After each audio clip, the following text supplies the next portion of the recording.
When Hermann Göring, head of the once feared Luftwaffe, was asked when he knew the war was lost, he famously responded, "The first time I saw a Mustang over Berlin." In this video, we'll take you through the various events leading up to this moment. We'll also introduce you to the three men responsible for the development and implementation of this iconic and deadly plane.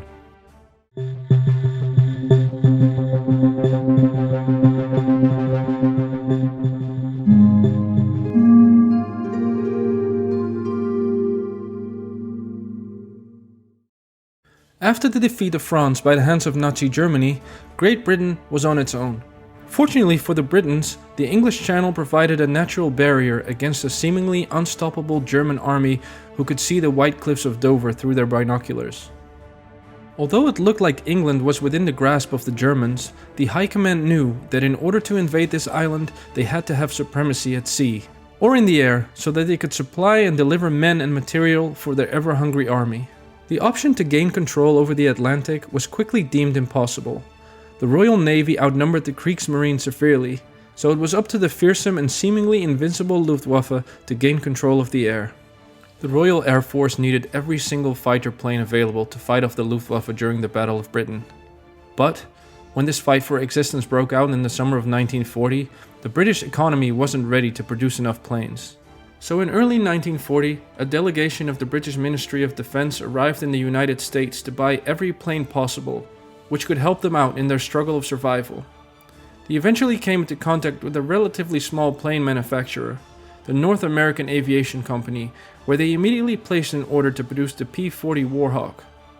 But much to their surprise, the company remarked, "We can design and build an even better aircraft than the P-40 and deliver them more quickly." This won the British delegation over, and they ordered 320 units of an aircraft that didn't even exist yet. Just 102 days after the RAF's initial order, the prototype NA-73X was finished. It, for now, only consisted of a fuselage without an engine, but it was a remarkable achievement nonetheless. The rapid development of this plane was made possible by its head designer Edgar Schmood, who already made several blueprints of how the new fighter plane should look and perform.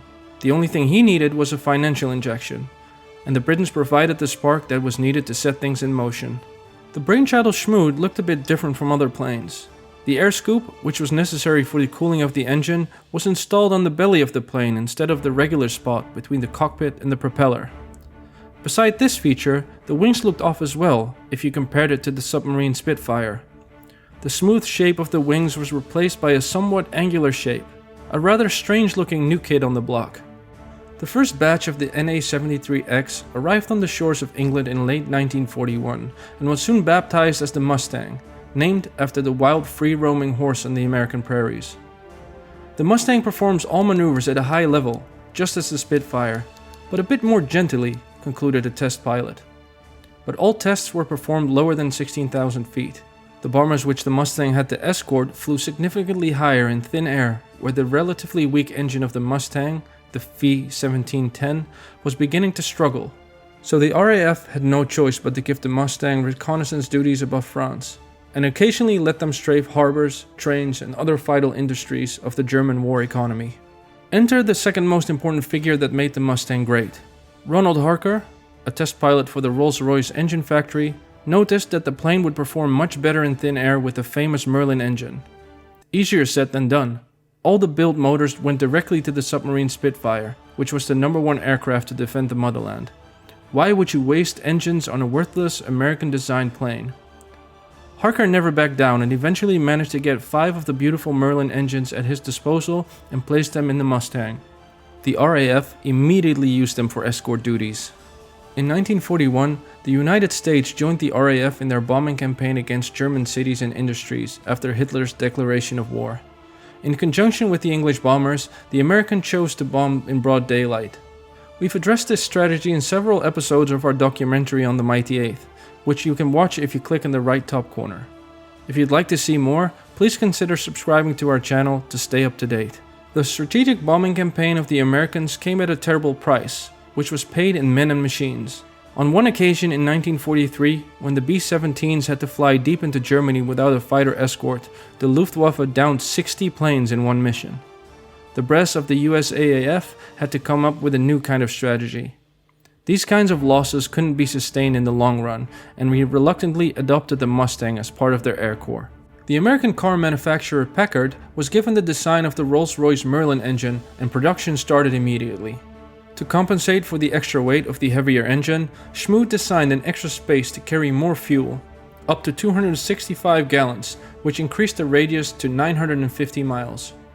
This development meant that bombers could rely on the escort duties of the P-51 whilst dropping their bombs on targets deep in Nazi Germany. The addition of the disposable fuel tanks under the wings of the Mustang, which could be dropped at any given moment by the pilot, brought the radius to a staggering 1,650 miles. Although other fighter planes like the P-38 Lightning had a large radius as well, the Mustang was the number one choice due to its agility and overall performance, which also meant that it would be mass-produced. Steadily, the number of Mustangs that could be deployed in the skies above Europe rose to greater heights. On March 6, 1944, one of the fiercest battles broke out when 660 bombers accompanied by 140 Mustangs fought against 400 fighter planes of the Luftwaffe. The Americans and Germans dropped their extra fuel tanks like boxers dropped their cape when they entered the fight, commented the pilot. On that day alone, the USAAF lost 69 planes. A staggering loss? Sure, but that was completely in line with the new strategy that James Doolittle had created. With Doolittle, we have the last important person that played a crucial role in the destruction of the Luftwaffe. He gave his fighter planes the direct order to engage the Luftwaffe while they were scrambling and not yet aware of their surroundings, instead of the explicit order to stick by the bombers. The effects were immediately felt by the Germans, and they quickly ran out of experienced pilots. In March of 1944 alone, the Luftwaffe lost almost 20% of their corps of fighter pilots. The ill-trained pilots who filled up the ranks of the depleted Luftwaffe were no match for the bold fighter pilots. Throughout 1944, the Mustang delivered devastating blow after devastating blow to the once feared fighter pilots of the Luftwaffe. From now on, the skies of Europe belonged to the P-51, an Anglo-American ingenuity that was made possible by Smoot, Harker, and Doolittle, operated by the brave pilots who risked their lives for our freedom. This is the end of our video. Are you satisfied with our answer? Or did you miss something? And which question should we address in our next video? Let us know down in the comments. And as always, see you next time.